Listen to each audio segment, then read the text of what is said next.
A relationship is like a dance. It takes two to tango. Want to have healthy and successful relationships filled with passion, fun, and harmony? Hi, and welcome to the Two to Tango Show with Linda Sutton, a podcast that explores how we can improve your relationships with God, yourself, your intimate partners, and the community. Tune in and learn actionable insights and tips you can use to improve your relationships. The battle of the sexes ends here. Join Linda Sutton today and take your relationships to a whole new level while having fun every step of the way.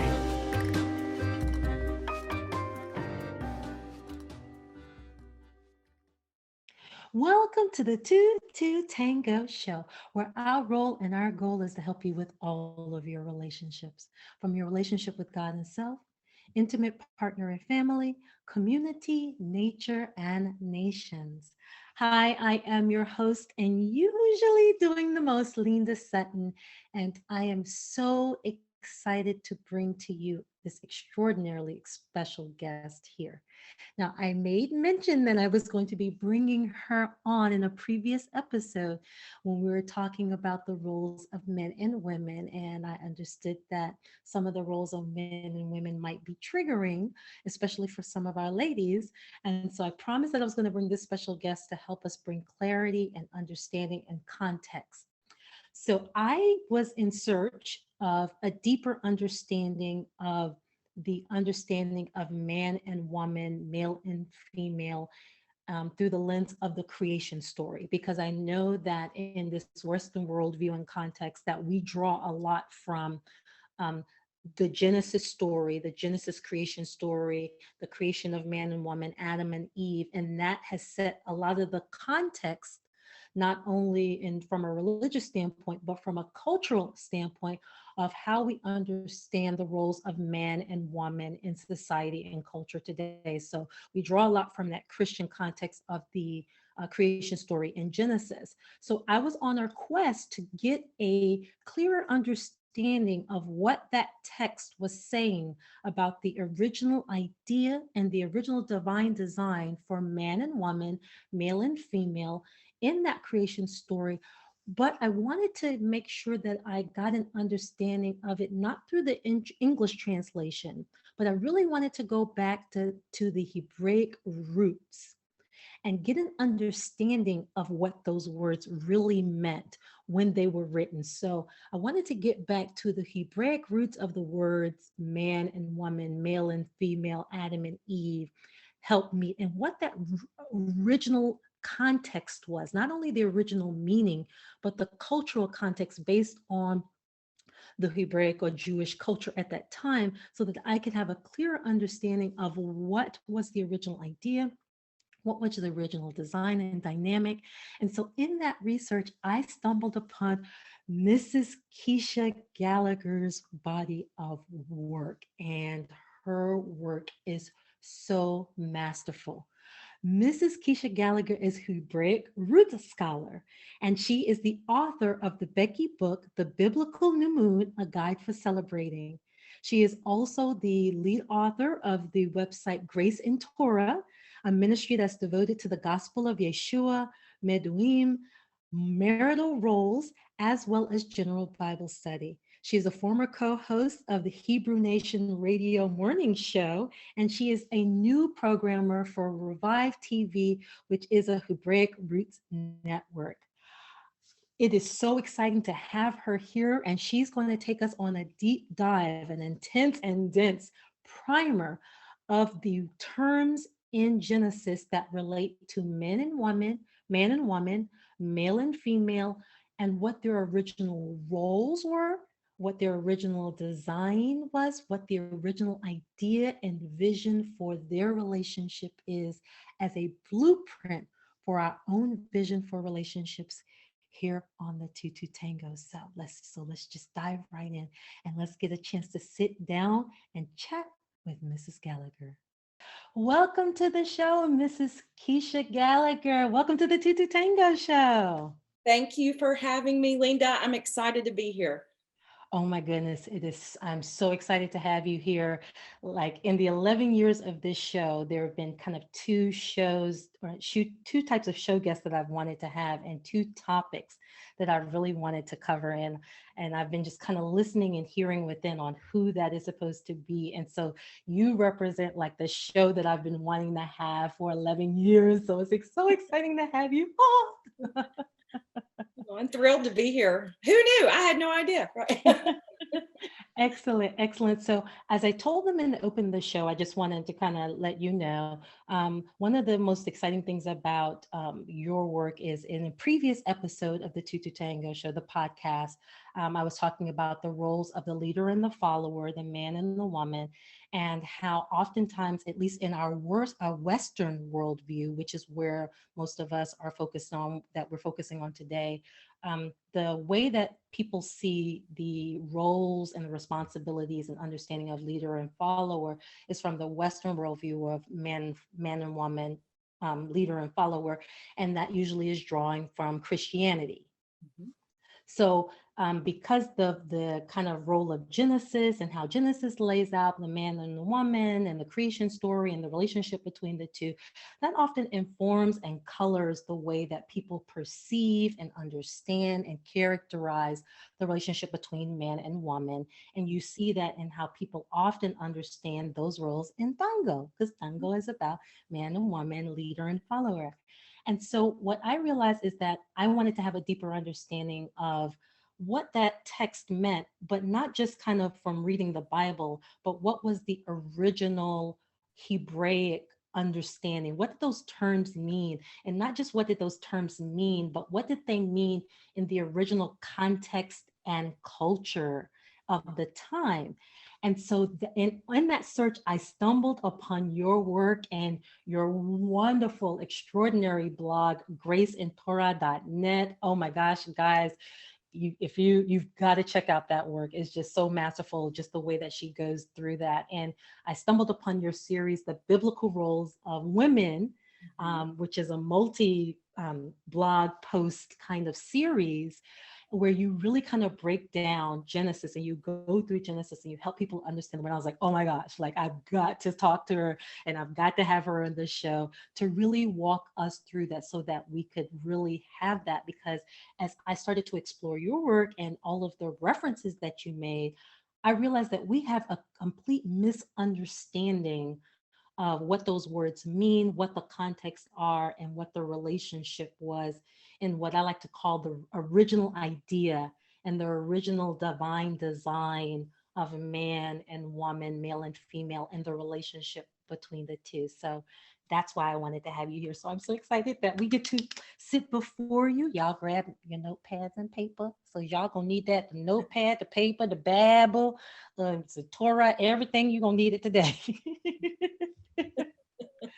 So, so before we get started, though, I want to make sure that we're all on the same page. So everyone in my audience may not know the difference between I always say Judaism. I get that wrong. You say Judaism and You could pronounce both ways. So okay, awesome. I want to make sure I get it right. Don't get it yes. wrong. Don't get it wrong. So Judaism and Christianity, they may understand them as two different faiths or two different practices and may not know that there's a relationship between the two.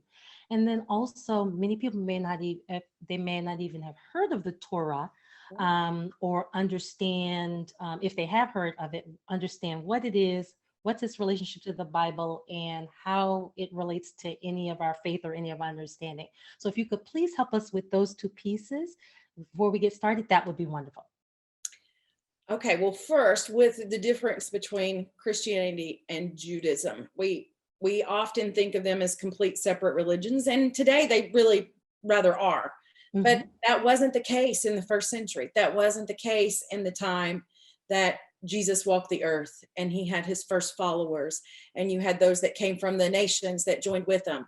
They were a sect of Judaism, expecting the Messiah. And so you had those early followers following the Messiah, the Christ, and they were called Christians because they did so.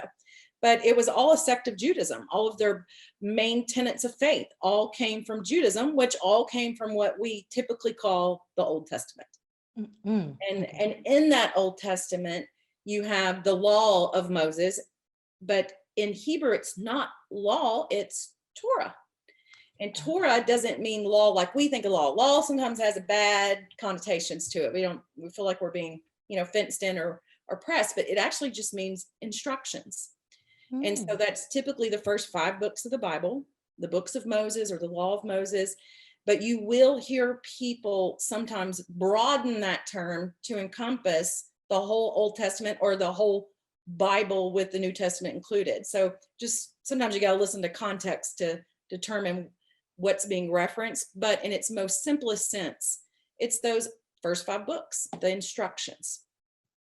Awesome. Okay. So I want to make sure I hear that I got that correctly. So, because you gave us both of them, wonderful. So, in some ways, Judaism is kind of like I like to call it, because Christ was referred to as the King of the Jews. It's kind of like the grandfather, the granddaddy of Christianity, Yes. the father, kind of the precursor, the ancestor, if you will. Even though they both coexist now, but it was what existed before Christianity did. Exactly. And then the Torah, when it's referred to in terms of as a text, is referring to specifically the first 5 books of the Bible. Exactly. Okay, awesome.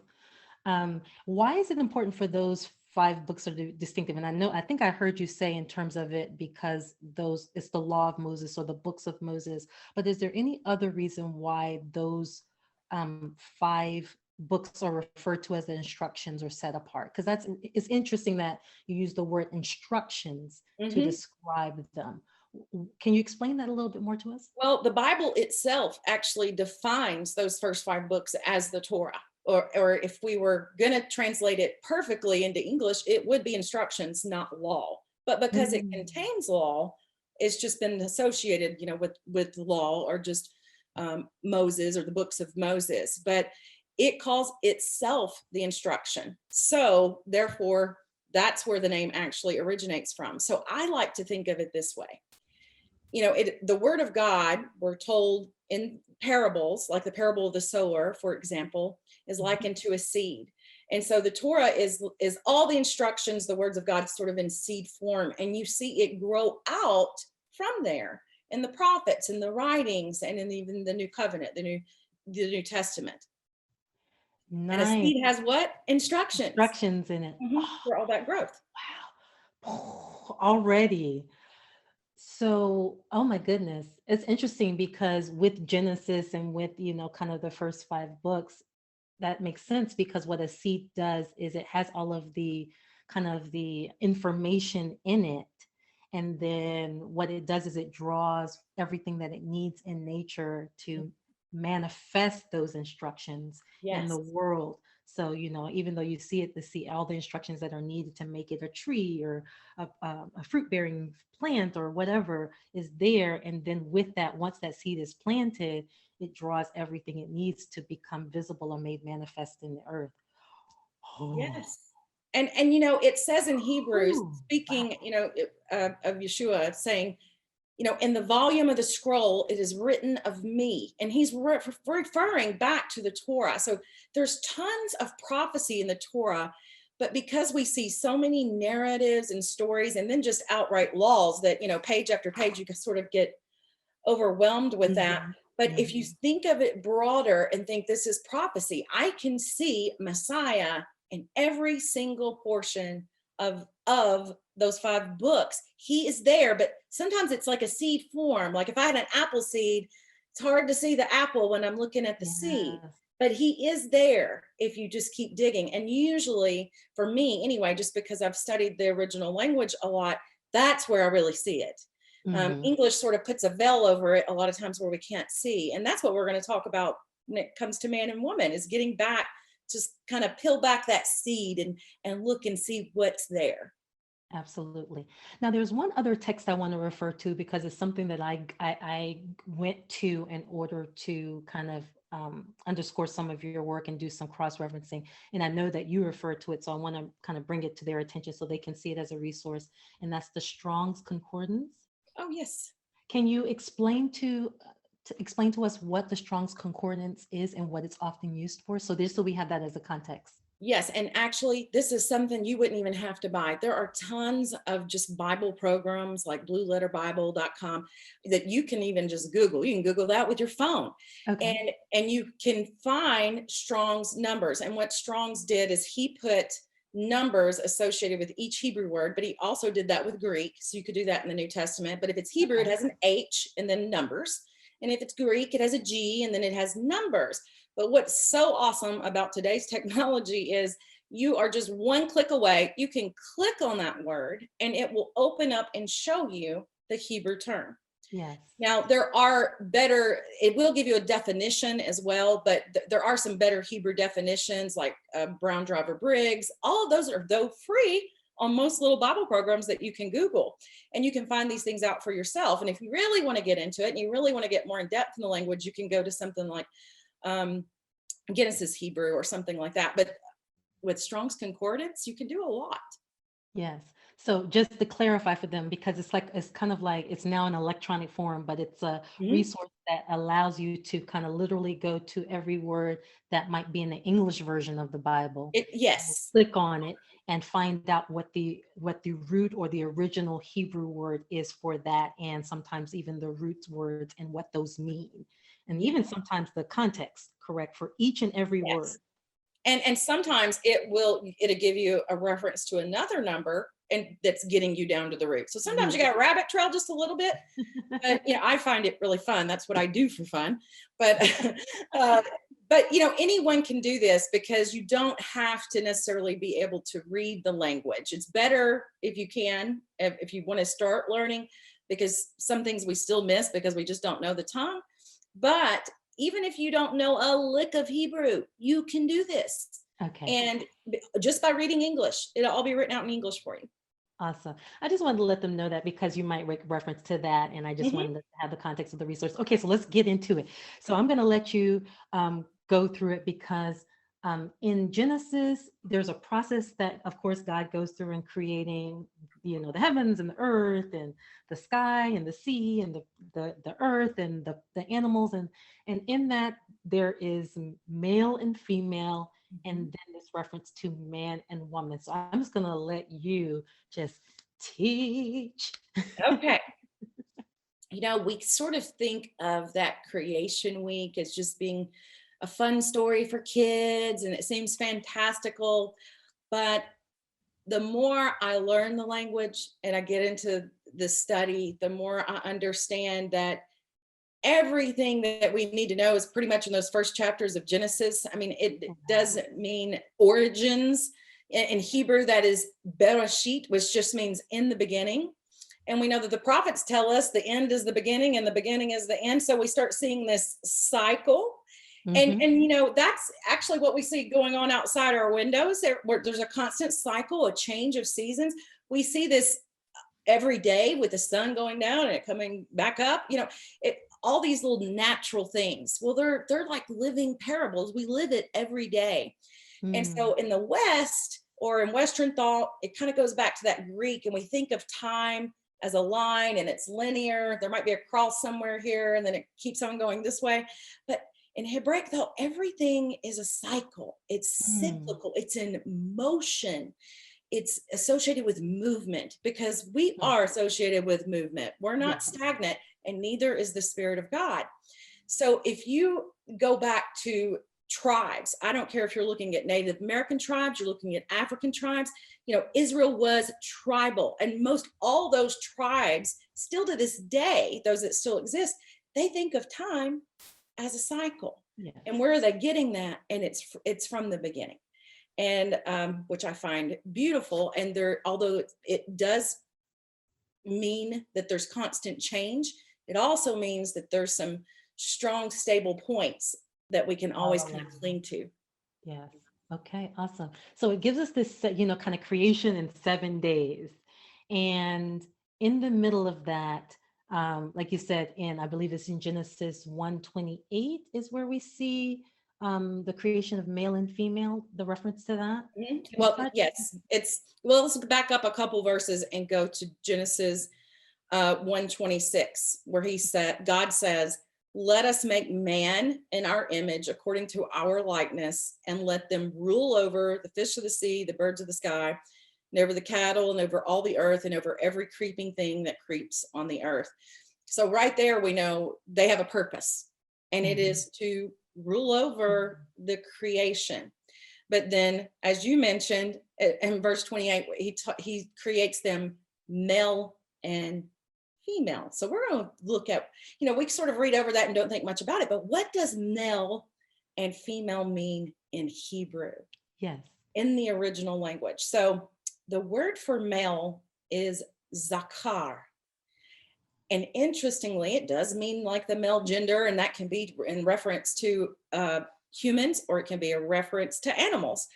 But its root word, which is actually the exact same letters, zakar, means to remember. It means to recall, to remind, to call to your mind. And so think about what that implies. If you are remembering or recalling something, that means it is something that you are already aware of. You're already familiar with it. So this is something that is intrinsically linked to being male. And so what I posit when you start reading these posts is that to be male is to remember God, to remember what he says, because he spoke to Adam and gave him a specific commandment in the beginning. And so men are linked to that, what is written. You could even associate them with the past. And we'll touch on why that might be true in just a moment, but something that is stable, firm, it's there. You can think of them as that's foundational. And men are foundations. They are. Women are builders, and we'll look at that in a bit, but that's the essence of a zakar, a male. So what is a female? In Hebrew, that one is nekuvah. And nekuvah, well, first it means to pierce, and it means a hole. So I know what you're thinking. Well, just do the obvious. The obvious. I know women are like, oh, really? Seriously? We're like, really? Are we the whole? Okay. All right, I'm a sexual object once again. Already from the get up. Like, we thought we was gonna learn something new. But in Hebrew, everything goes back to a verbal root. Where in English, we are very thing-based. Everything is noun-based for us. I mean, we have so many nouns and dictionaries, this thing. But with Hebrew, it's not like that. It's a action-oriented language. So it goes back to a verbal root. So, and also, it's very concerned about function. Okay, so what is implied by a whole? Because another definition means to designate. So I want you to think about a ring and the little prongs, the little setting that holds the little diamond or stone in place. That is related to the nekuvah in Hebrew. So you can see even in a hole now, when you think about it, if it was in a hole, you would be surrounded on all sides, just like that setting is surrounding that stone. And what is it doing? It's holding it in place. It's kind of like container, kind of containing whatever is inside of it. Yes. And women do that. I mean, we do that in the natural, even giving birth. What are you? You've got a container that's protecting new life so that it can grow and mature and eventually be birthed. And so we're very much related to this nekuvah. Now, I've heard you speak before in terms of kind of in some of your, I think either your blog or in some of your other interviews or podcasts or lectures, nekuvah is kind of as a boundary setter. Is that the place where the boundary is, that in that term where you see boundaries, or is it in another? Yes, you see it there, and it just builds. It doesn't matter what form of the feminine you're looking at, whether it's the Ezer Kenegdo, which we are going to talk about, or the woman of valor, which is the Ashet Hayil. If you're looking at the Isha, that's woman in Hebrew. All of those are like containers. They surround and they protect. And women do this, especially, I think it's easiest for us to understand probably as a mother. what are you doing? You are like that mother bird with your little feathers trying to gather and protect. I mean, we do that. Keep them within in the boundaries and contain them so that they can be safe. And we do that with other women. We do this in social groups. We do this with men because in our essence, we are all about promoting and protecting relationship. And so all of those are related to that. And it can't go askew. You know that. We can become controlling, manipulative. So you can see the dark side. There is a dark side to that. But in a healthy environment, you're doing that so that that life can grow and then go out and flourish. That's what it's about. That's really, really powerful. So just so we have the Zakar, which is the male, which is kind of like the rememberer who's responsible for remembering the word of God. He's foundational in nature.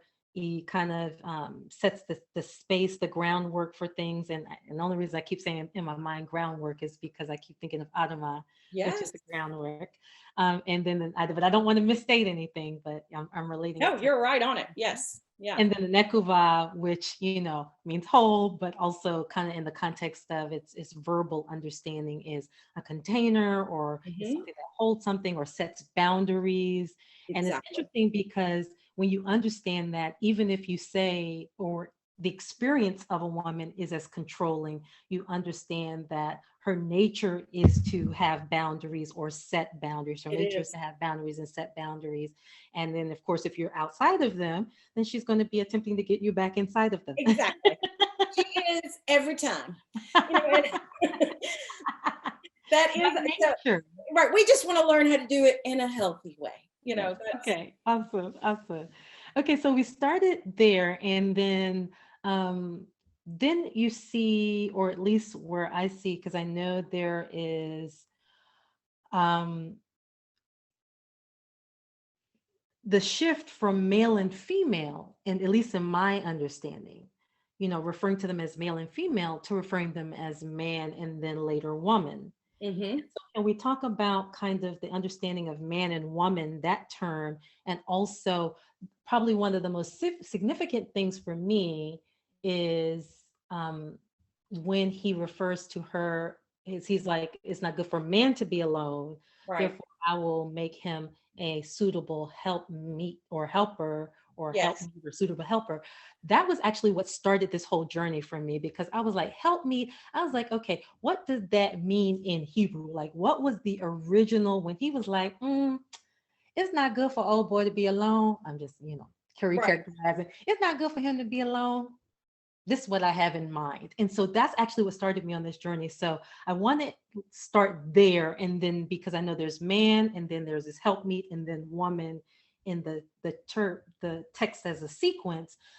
Give us those three definitions in the context and what we need to understand about them. Okay. Well, if you follow my series, I don't actually explain the Ish, which is the man, and the Isha, which is the woman, until much later in the series. Okay. But as a matter of fact, that might even be the last one I did in the series. It doesn't matter. You could jump to that if you wanted to. It would be completely fine. But I'm going to tell you a little bit about what those are, because it is quite fascinating.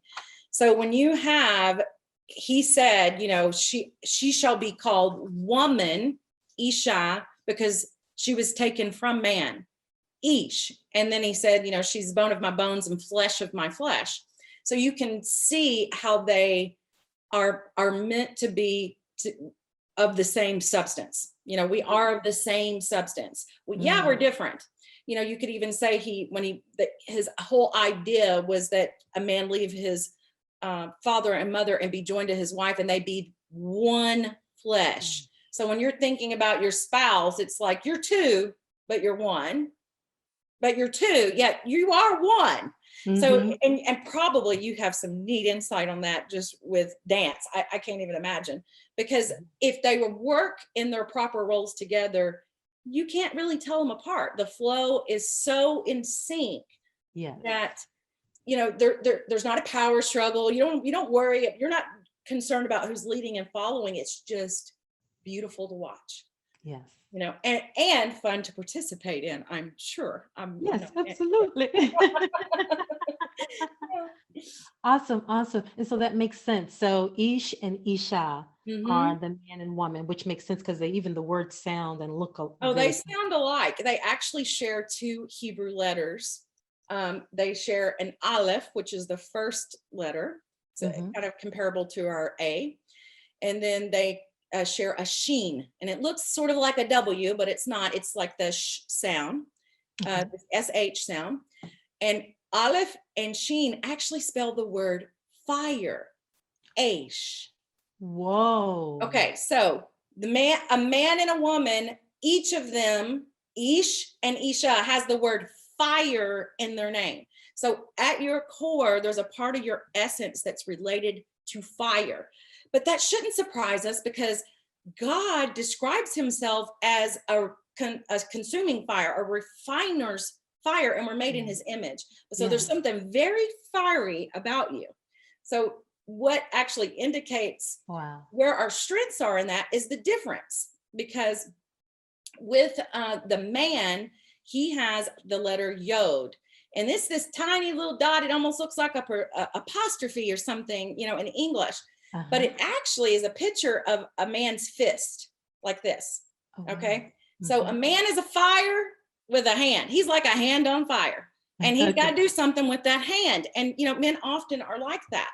They've got a hand. My husband, he works a lot of hours, and yet when he's off work, that little hand on fire has got to find something to do. I mean, I'm just like, just chill. No, that little hand's on fire. He's going to do something, or he needs a new tool to put in that hand, whatever it is.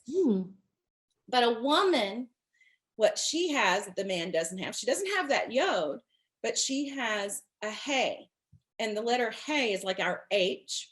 It's like a breath. Okay, so women's fire is associated a bit with this mouth right here that we have, and we like to use it. We all know what the dark side of that looks like, right? When she's not using it right. I mean, she might be nagging, yelling, complaining, whatever.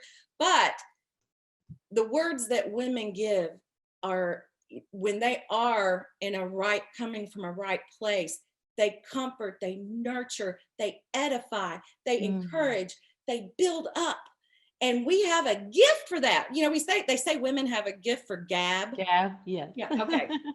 Well, that's what our gift of gab was given for. It wasn't to gab. It's truly to do all those things I just said.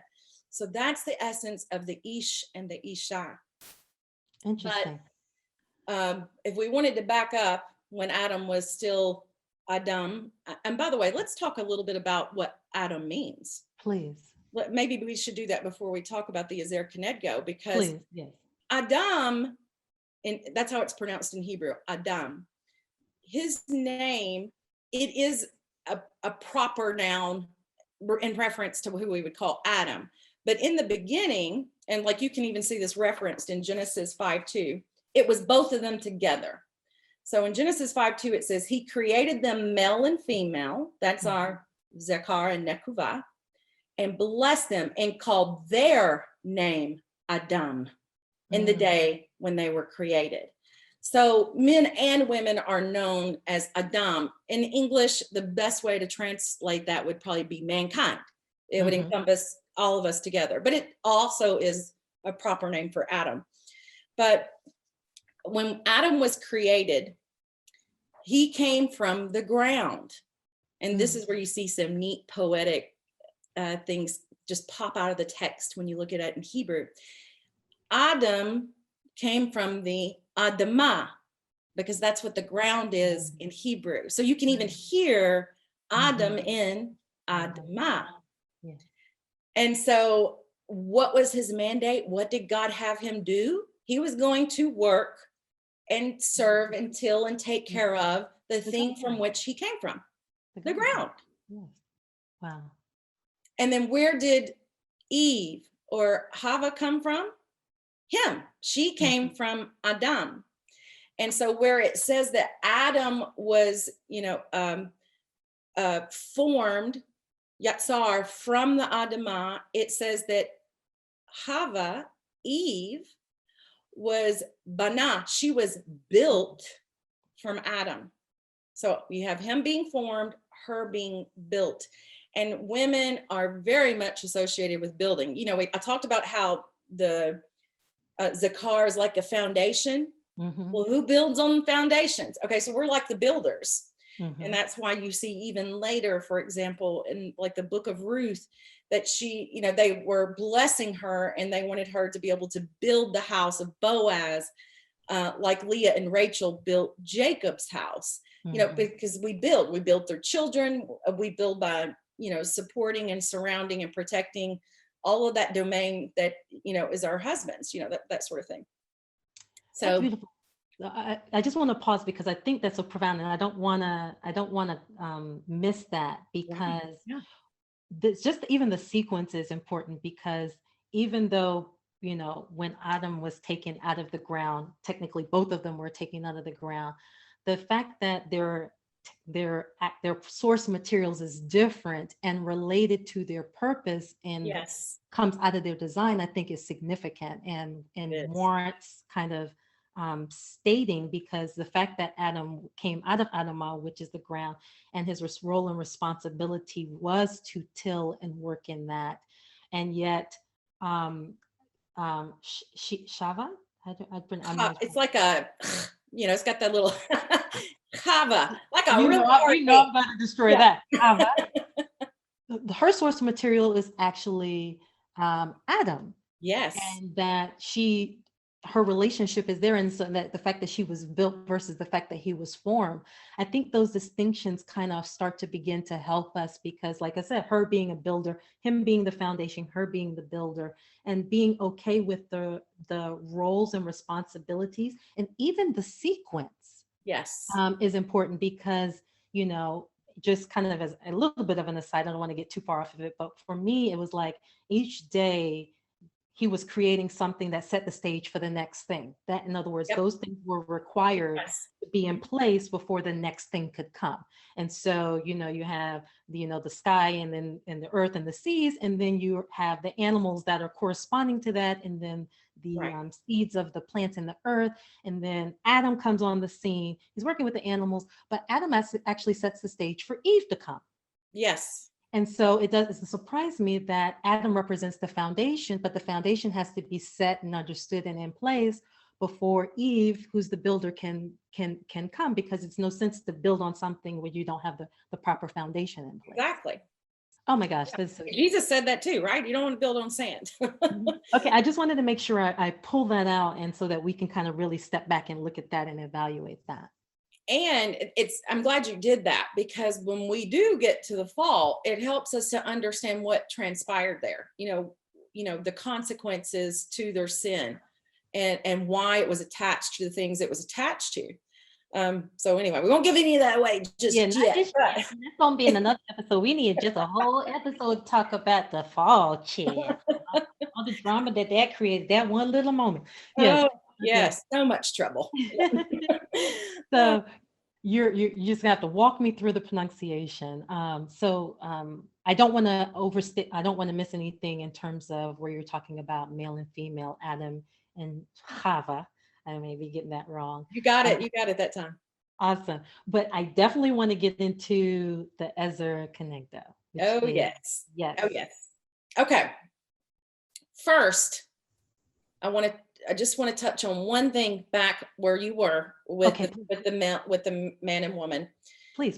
Him working, him doing his service being the thing from which he came from.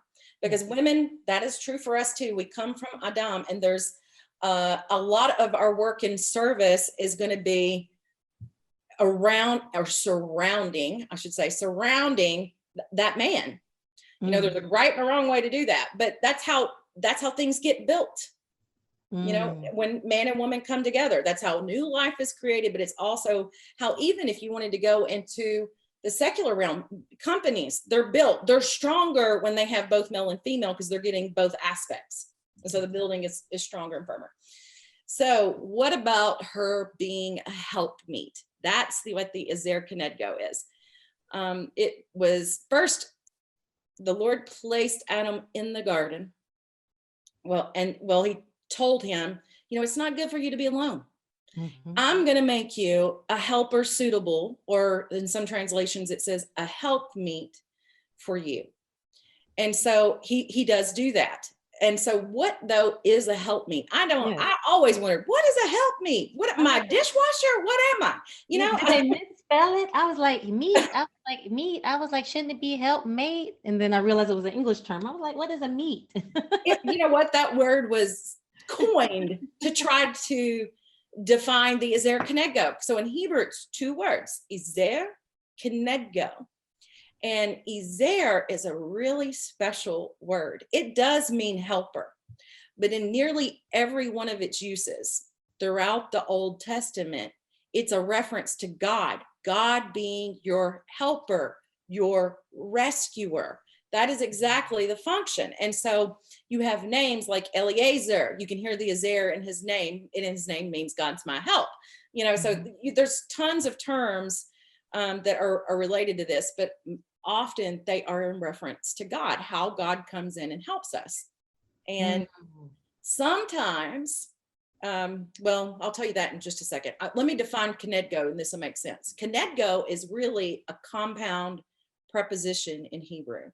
Okay. You have ki, which means like or as. So you can see how the woman is like the man. Or as the man. Yes, we're corresponding to. But neged means opposing, opposite. It can mean corresponding to, but it's often a reference of two things like coming together like this. They're opposites or in your face. And so that preposition is sometimes translated as in front of or in your face. And so, a woman, sometimes we are right there in their face. Or in tango, their face. Yes, you're right. And that's how you're going to actually do the dance, right? Dance. I know. The minute I heard that, I was like, oh, that's like tango. Like she is opposite him, but she is facing him. She is in front of him. She may be opposing or providing resistance to him, depending on the situation. Yeah. But yes, that she's in front of him and she's facing him. They're face to face, and that's how it happens. That's where the magic happens. So yes, when you said that, I was like, oh my gosh, that's exactly what she's supposed to do. So you could break that down and say she's a helper that opposes, and opposition isn't always bad, guys. We know, it can be. We don't want to mirror that, but Rashi, who is this old, very famous Jewish commentator, in reference to the Ezer Kenegdo, this is what he said. He said, she is a helper to the man when he's walking uprightly, and she's an opposer when he's not. In other words, she's opposing him to get him to turn. And if you wanted to think about God being our helper, I know we don't like to hear this, but this is the truth, because he loves us. And we do this as parents. If you have children, you understand this. Of course, we are the biggest champion for our children when they're doing what they're supposed to do. They're being successful, and we want them to stay successful. So when they start veering off, to the left or the right, or you're doing, going on a path that's probably not going to lead to a good place, what do? We stop and we start opposing them. And we're doing that really to goad them. We want to goad them back to where we know that they're going to be safe and healthy and happy and can continue to grow. And so in a sense, woman does that. It truly, it's reciprocal. A man's going to do that for you too, hopefully. If he's a good man, if he sees you doing that, he's going to try to goad you back too. But that is the essence of a helpmeet. Awesome. It's a lot different than a dishwasher. Well, I think that's important, number one, because I know for so many people, there's so much resistance, there's so much inner turmoil, because when people see helper or helpmeet, it is often characterized as like an assistant. Right. So the man is in charge and he's doing his thing, and then she's just here to assist him, kind of serve him, or, support him, as opposed to when you understand, as you said, with the Zakar, that his role is to kind of keep and remember God's word. And that's his primary role. And her role is to ensure that he does that, and that when he's doing that, then she is able to support him and be in opposition to him so that they can accomplish what they are set to accomplish. But when he's not doing that, when he is not keeping the word of God, when he is not in his purpose and in operating in his function and design, then she will oppose him and provide resistance against him. And that kind of makes sense, because in order for them both to work, they have to be in their both respective roles, functions, purposes, and responsibilities. And if they are to work in concert with one another to have foundation build, or to create together, or like in tango, to lead and follow, like he has to do his part in order for her to do her part. Exactly. And so in order for that synergy to work and for that co-creation to occur, he has to be in place, if you will. So that just makes sense. It does. It does. And we can take it, I can give you an analogy that we all understand. If we go back to seed, like the seed of a man, you know, he has so many seed. They're just constantly his whole life, he's producing more and more seed. So you can just see that as far as relating to the foundation, relating to the word, it's just ongoing for the man. He can be, 99 years old and still be producing seed. But women, think about the seed that you have, your eggs. They're finite. We have a finite number of eggs. And so when we receive seed from a man, your body does this without your knowledge. It's going to take out of millions, of possibilities. It's going to pick one, and that's the one. And then your body is going to surround it and protect it and let that thing grow. So you can use that as an analogy in real life, even in with the relationships, with that hand on fire, that man that's got something to do. Yeah. Like, wait a minute. Okay, hold up. Let's pick through this. I'm going to help you surround and protect the thing that's most viable for us. And we're going to grow this thing together. Interesting. And I think it's no, and that's really, really powerful in terms of kind of the acknowledgement of the fact that within her there's a discernment of which seed to choose that is beyond her thinking. So it is discerning which is the best seed to combine with the egg. And I've even seen some scientific search literature around that the egg decides which sperm to allow to connect with it. I know our bodies are amazing. Yes, but it's beautiful that God, Adonai, God put that kind of discernment within her very being to know when presented with all of these options, when presented with all of these ideas, when presented with all of these seed, both literal and figurative, coming from the man, which one to proceed with. And I think that's so critical that you're bringing that out. And I'm trying to just let you just lay down the definitions, and then we can go back and just dissect them later. But I think just really acknowledging that it's not just an intellectual process, it's literally a biological design process, like the body does. And then you see it's already happened naturally without thought, so that when you see it come out through the intellect, it's really just an outgrowth of what's already happening within her womb, which is to be the kind of the seat of manifesting things for him and multiplying his things. The things that he gives her and brings to her, she, is the seat of manifesting it and multiplying it. And so, as our gentlemen bring things to their lady, and she's like, no, not that one. No, definitely not that one. Like, ooh, that is, I'm not giving no birth to that.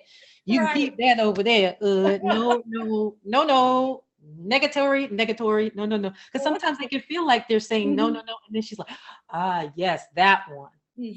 That's the one to go with. And then he's like, well, it's not just about you. But if he can understand that nature, that something within her knows what is the appropriate thing to nourish. Right. So he can trust that kind of more than intuition, because we usually think of it as intuition, but literally biological design. So I just wanted to kind of pull that out to the forefront, because that's huge. It is huge. I mean, you could just sit all day and meditate on that. On that one, and we will. Meditate, pray, preach, and shout around the house. Awesome. And then I love the way, so there was something else that you said in terms of, and I wanted to bring, which is kind of, is it Neger or Neger as a part of Nekdo, meaning equal? Neged. Neged, yes. Yeah. One of the root words meaning equal, and kind of really underscoring that, and the fact that correct me if I'm in Connecto, the significance of it being a masculine form of that word versus the feminine word of that form of that word. Can you speak to that? Well, everything in Hebrew, like Spanish, is masculine or feminine, and you know, there's not a neuter form like we have in English, and so I think English speakers, you know, we start going, what? That's feminine, you know, we don't, or that's masculine. But it does, so that doesn't have like an impact other than it's grammatical within the language, but it can go either way. If there is a masculine side, there's also a feminine side to those words. There's a feminine expression and there's masculine expressions, and you still would have that same definition. Absolutely. And I remember in one of your lectures you were speaking that one of the scholars was talking about the significance of God choosing a masculine form of that word to underscore the equality of men and women, as opposed to choosing the feminine. Does that ring a bell, or am I pulling? That isn't. And I'm like, is it the term with neged on there? I don't know. We can come back to that though. Okay, because, awesome.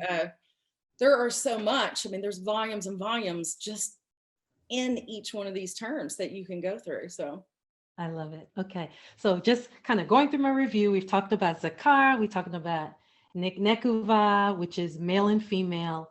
We've talked about Adam and Hava, which is Adam and Eve. Then we've talked about Ish and Isha, which is man and woman. I hope I got that right. Ish and Isha. Ish and Isha, which is man and woman. And then the Ezer Kenegdo, which is the word that God is using to refer to helpmeet in the Bible, and therefore kind of outlining and stating up front what her function and role is right out of the gate. Yeah, he could not have been more clear to call her an Ezer Kenegdo. This is exactly what the man needs. And if we go back and see when he told Adam that he needed an Ezer Kenegdo, it was right after, I mean, the very next verse, after he gave Adam the first commandment, which was of the trees in the garden, you know, you may freely eat, but of this one tree, the tree of the knowledge of good and evil, you are not to eat. Then he says, hey, it's not good for man to be alone. I'm going to make you a helper suitable for you. I'm going to give you an Ezer Kenegdo. So you can see the juxtaposition there relating the Ezer Kenegdo, the need for her in relationship to being obedient. Ooh, say that again for the people in the back.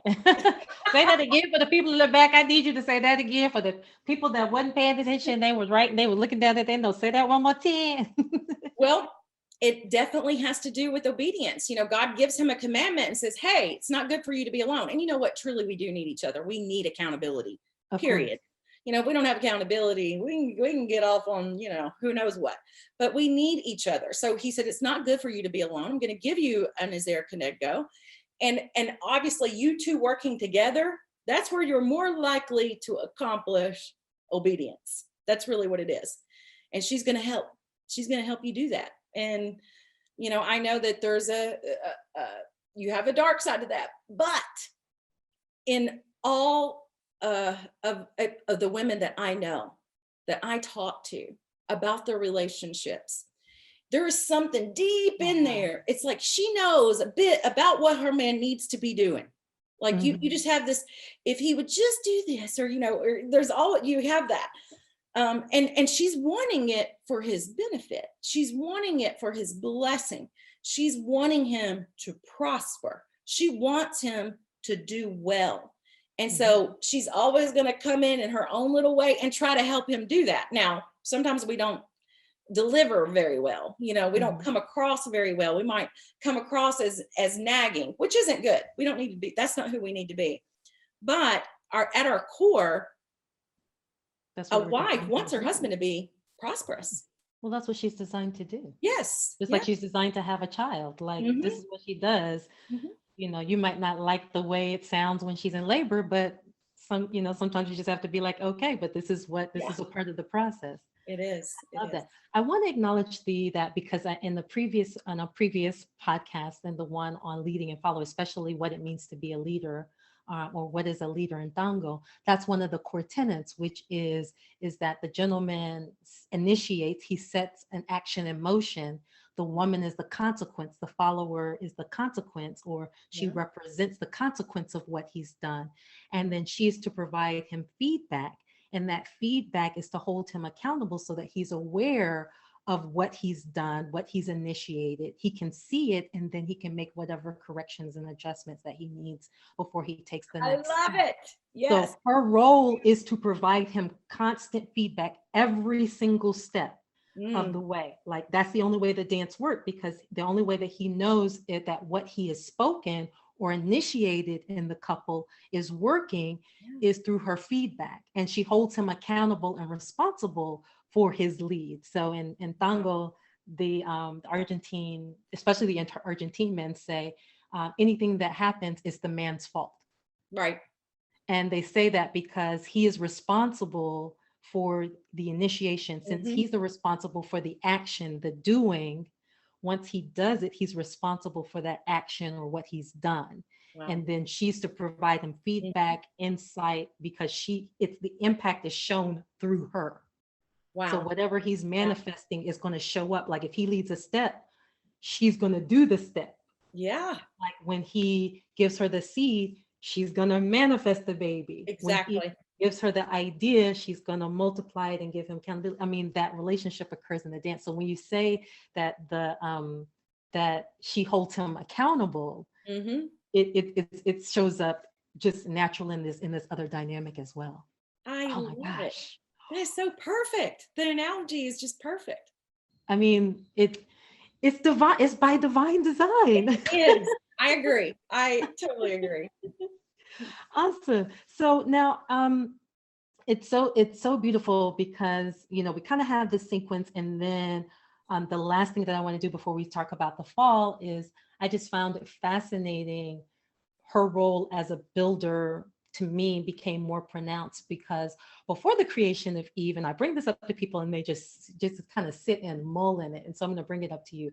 Before the creation of Eve, Hmm. as her own entity to help him, Adam had charge over Eden. He was set in the garden to care and tend for the garden. Hmm.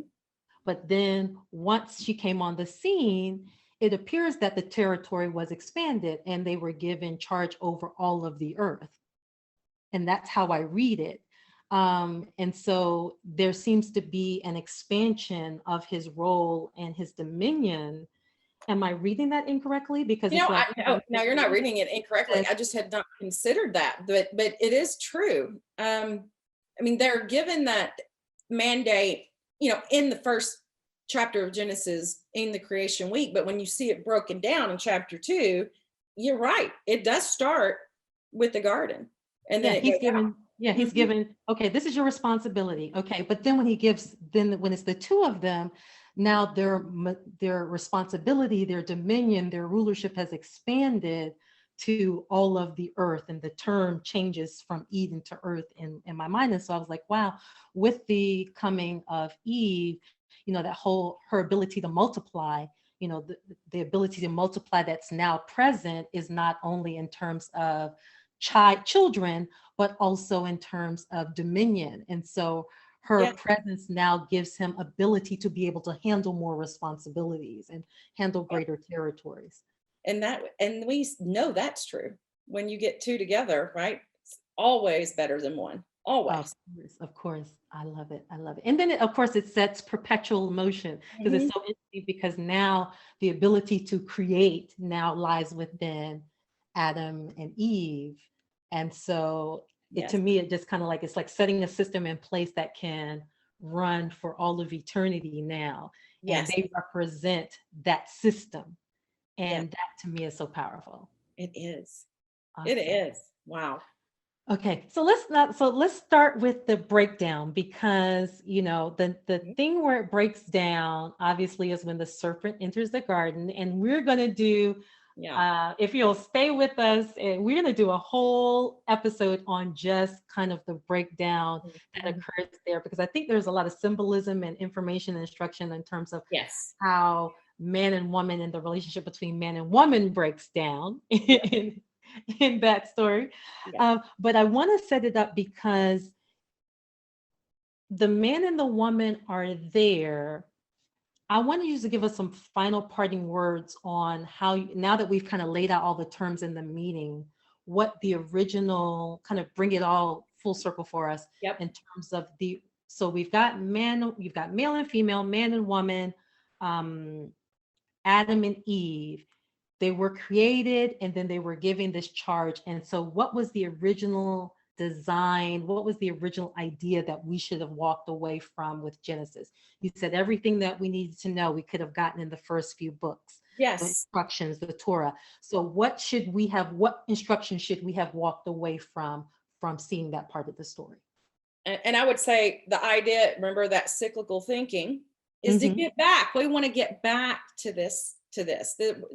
What would be paradise, right? The Eden, that Eden ideal. Let's get back there.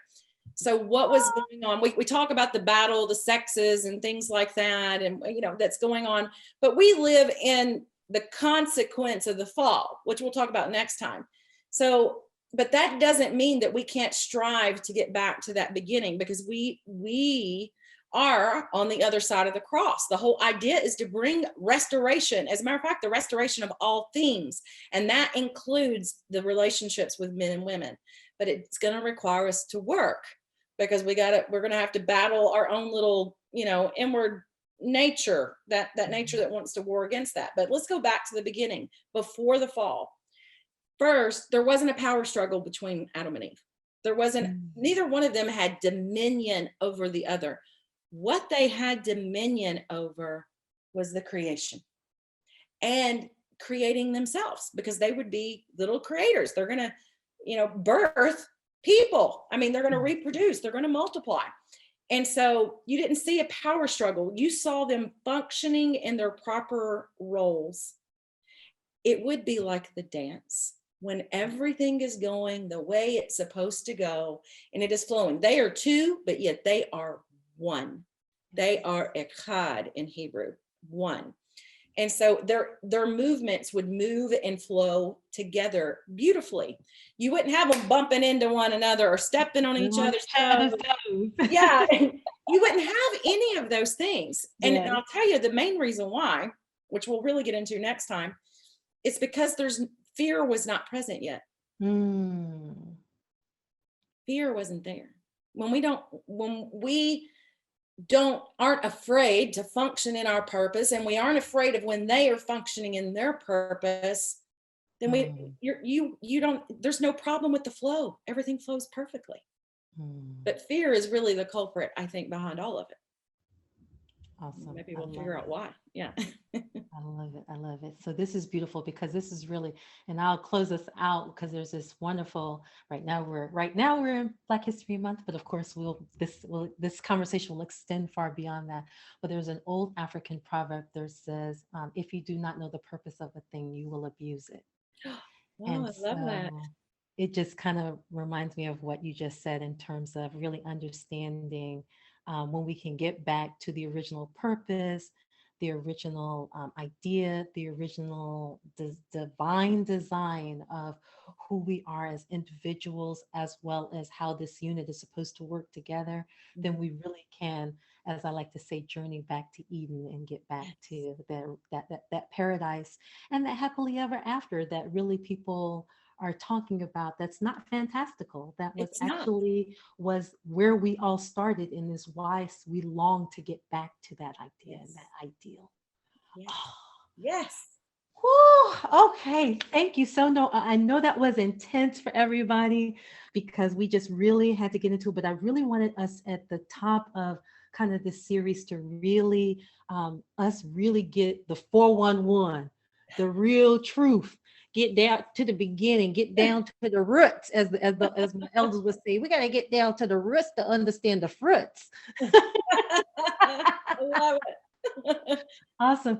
Thank you so much for spending so much time with us, sharing your wisdom and your insights, Mrs. Gallagher. You are just a wealth of information and wisdom, and we appreciate you sharing that with us. Thank you, Linda. Awesome. Well, we're going to have all of your information, all the ways that they can get in contact with you on the blog post for this particular episode. We're so excited, but we're not done with you, because I think you're going to be a staple where we need to keep going back. It's like, teacher, can you tell us what this here mean right here? So yeah. I definitely want to talk about the fall, and then perhaps I can convince you to come back and maybe talk with us another day about submission. Oh, yeah. Possibly. Awesome. I'd love to. Excellent. Thank you so much. We have been featuring Mrs. Kisha Gallagher here on the 2 Tango Show. Thank you for your time, and we'll return in a moment with my closing thoughts. Okay. Mind blown. That was so dense and intense, but I got so much out of that. I hope you got so much out of that kind of primer and walkthrough. I love the way Mrs. Gallagher walked us through verse by verse, chapter by chapter, an understanding of the words and their meaning and their original context from multiple perspectives and multiple resources. That was just extraordinary. I think what was so beautiful for me was that we got a chance to see an unfoldment of the meanings through the words as the text evolves. And the fact that she just let so much cultural context, as well as a real understanding of the Hebraic roots of the words, completely characterizes our understanding of male, female, man, woman, Adam and Eve, helpmeet and a suitable helper, and as a connecto. And then what was the role and responsibilities of them coming together as a couple in the relationship from the start. And I love that because it really does kind of serve as a reset for me in terms of us really getting back to the original idea, the original design, the original intent of man and woman in the original vision for relationships.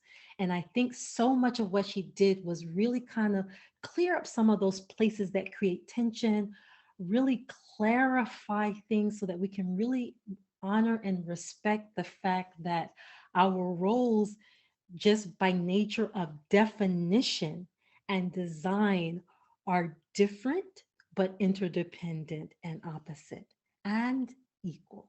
And it's so exciting that you see that in the text. So this is so wonderful that she set the stage, press the reset button so that we have a clear understanding of those words, and therefore a clearer understanding of what are the respective roles of man and woman in the creation story, and what was the original instructions, as she says, the Torah, original instructions for us in terms of how to proceed into creating the relationship that God intended. So I hope that provides some insight for you as we continue to proceed in this dance of relationships and this dance of romance on the 2 Tango Show. And as we say on the 2 Tango Show, it not only takes 2 to tango, but absolutely, it takes you to tango. Ciao.